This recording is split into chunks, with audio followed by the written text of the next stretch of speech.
Hello, I'm Joshua Lake, patriot and new abolitionist, and you're watching The Liberty Report.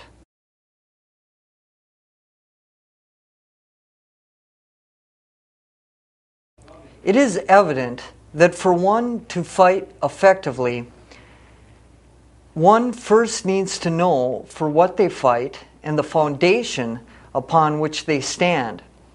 And so, in this Second American Revolution, the modern patriot stands in loyalty and defense of three founding documents which form the supreme law of our land.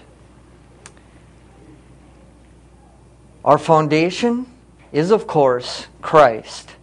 Our motive, life and liberty. And the three documents proclaiming these principles most clearly are the Declaration of Independence, the Constitution of the United States of America, and the Bill of Rights. May it be that in this revolution 4 virtues be exercised: focus, loyalty, courage, and perseverance. Focus on Jesus Christ, loyalty to the Constitution, courage to stand on the truth, and perseverance to never give up until the fight for life and liberty is won. And so today, I pray these virtues may be bestowed upon us all, leading us in a resolve to complete this week's mission, to read the first of our 3 great documents, the Declaration of Independence. As a soldier activist, it is absolutely vital you know this great document, and so I encourage you to purchase your own copy. Often available for less than $5, these 3 important documents are relatively inexpensive and can be purchased at your local downtown bookstore or on the internet. I encourage you to this week purchase and read this document that is so vital to the great cause of liberty. If you are unable to purchase a copy, I encourage you to read it online or visit your local library. And so, without further ado, I shall now read to you this great document so that you may hear for yourself the principles of liberty it lays forth.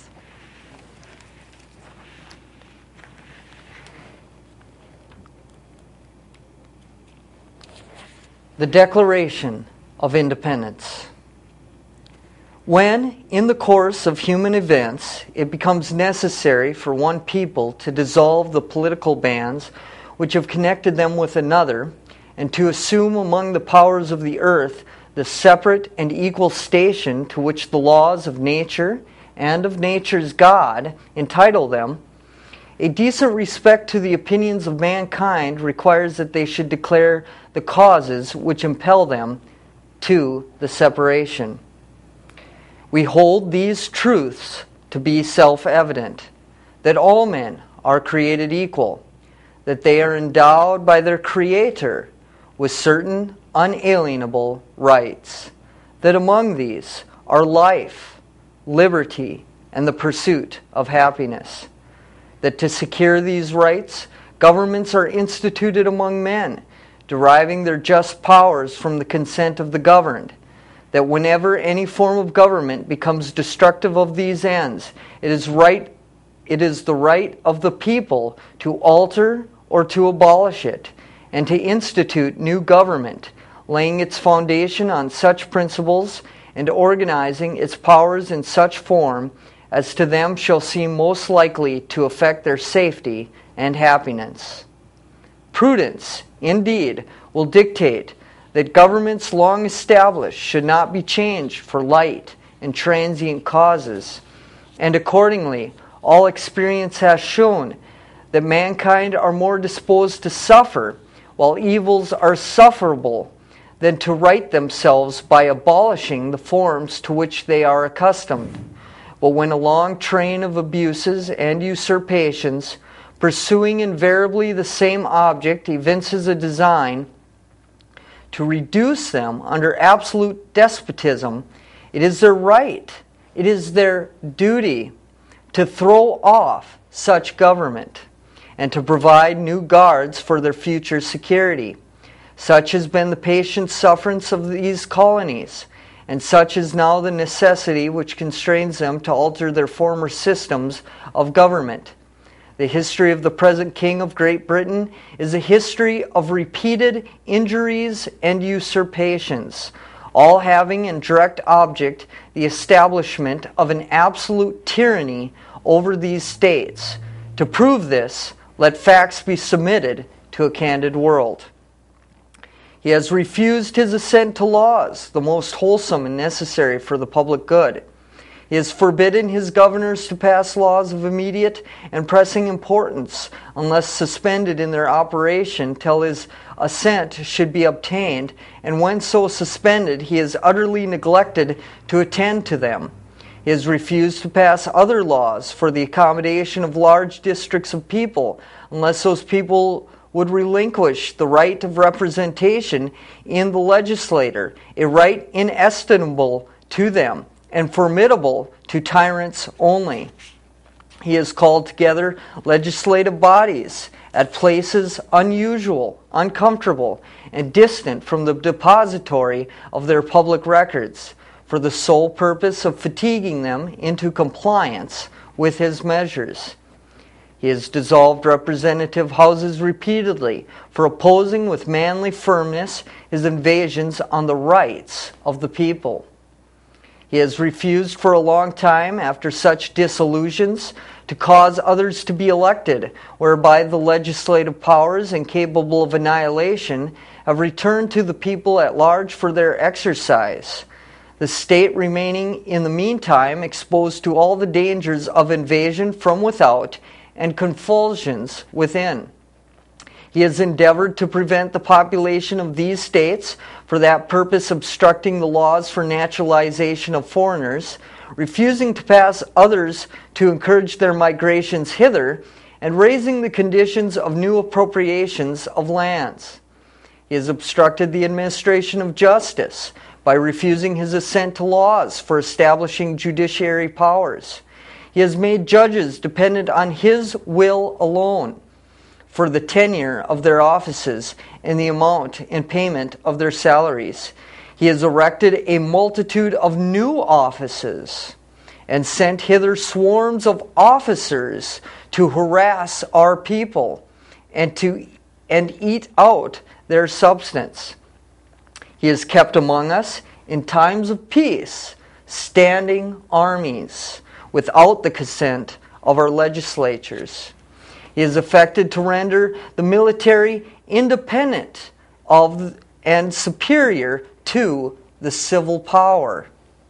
He has combined with others to subject us to a jurisdiction foreign to our Constitution and unacknowledged by our laws, giving his assent to their acts of pretended legislation, for quartering large bodies of armed troops among us, for protecting them by a mock trial from punishment for any murders which they should commit on the inhabitants of these states, for cutting off our trade with all parts of the world, for imposing taxes on us without our consent, for depriving us in many cases of the benefits of trial by jury, for transporting us beyond seas to be tried for pretended offenses, for abolishing the free system of English laws in a neighboring province, establishing therein an arbitrary government, and enlarging its boundaries so as to render it at once an example and fit instrument for introducing the same absolute rule into these colonies, for taking away our charters, abolishing our most valuable laws, and altering fundamentally the forms of our governments, for suspending our own legislators and declaring themselves invested with power to legislate for us in all cases whatsoever. He has abdicated government here by declaring us out of his protection and waging war against us. He has plundered our seas, ravaged our coasts, burnt our towns, and destroyed the lives of our people.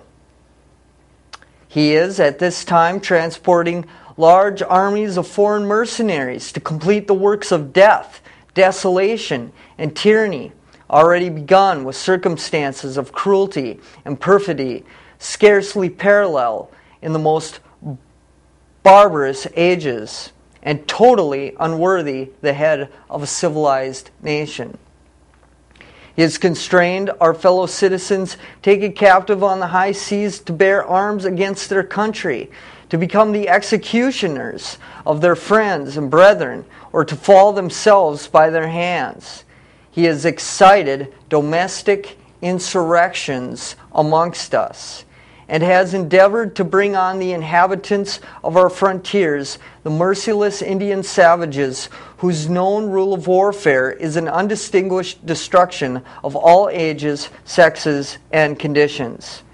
In every stage of these oppressions, we have petitioned for redress in the most humble terms. Our repeated petitions have been answered only by repeated injury. A prince whose character is thus marked by every act which may define a tyrant is unfit to be the ruler of a free people. Nor have we been wanting in attentions to our British brethren. We have warned them from time to time of attempts by their legislature to extend an unwarrantable jurisdiction over us. We have reminded them of the circumstances of our immigration and settlement here. We have appealed to their native justice and magnanimity, and we have conjured them by the ties of our common kindred to disavow these usurpations which would inevitably interrupt our connections and correspondence. They too have been deaf to the voice of justice and of consanguinity. We must, therefore, acquiesce in the necessity which denounces our separation, and hold them, as we hold the rest of mankind, enemies in war, in peace, friends. We, therefore, the representatives of the United States of America, in General Congress, assembled, appealing to the Supreme Judge of the world, for the rectitude of our intentions, do, in the name and by authority of the good people of these colonies, solemnly publish and declare that these united colonies are and of right ought to be free and independent states, that they are absolved from all allegiance to the British Crown, and that all political connection between them and the state of Great Britain is and ought to be totally dissolved, and that as free and independent states they have full power to levy war, conclude peace, contract alliances, establish commerce, and to do all other acts and things which independent states may of right do. And for the support of this declaration, with a firm reliance on the protection of divine providence, we mutually pledge to each other our lives, our fortunes, and our sacred honor.